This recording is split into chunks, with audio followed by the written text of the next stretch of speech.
I'm most proud of the way that our partners all now work together by default.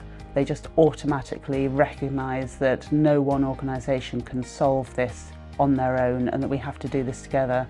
I think I'm most proud of the development of discharge planning as becoming a focus for our colleagues within the hospital setting. I think we have a range of options now that we've developed to try and help people move through that system more quickly and more relevant to them as an individual and actually what they need.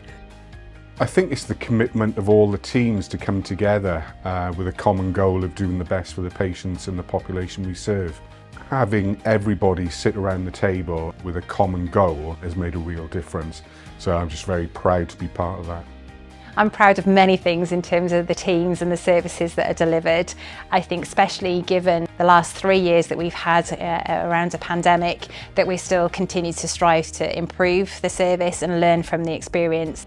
So I am proud of the way that the teams have come together. Community colleagues working closely with our secondary care colleagues to try and understand what services we have already, what's working well already, and actually how we can work together to adapt and move forward much more cohesively.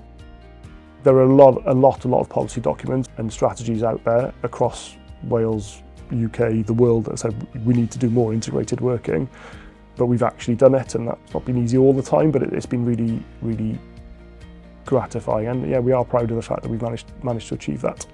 So I think what I'm most excited about is the way that the At Home project and 6 Goals together will give us a real opportunity to do things very differently for our patients, for the community in Cardiff and Vale as a whole, and to really start delivering care in a different way. It's hard to see it sometimes because when you're in it, you don't recognise that change always. But when you reflect back over 12, 18, 24, 36 months, you go, wow, we've really made a difference. One of my GP colleagues who's been in the game a bit longer than I have says she feels like she's got a superpower now that she didn't have before, and it definitely gives you a wider range of options to support your patients.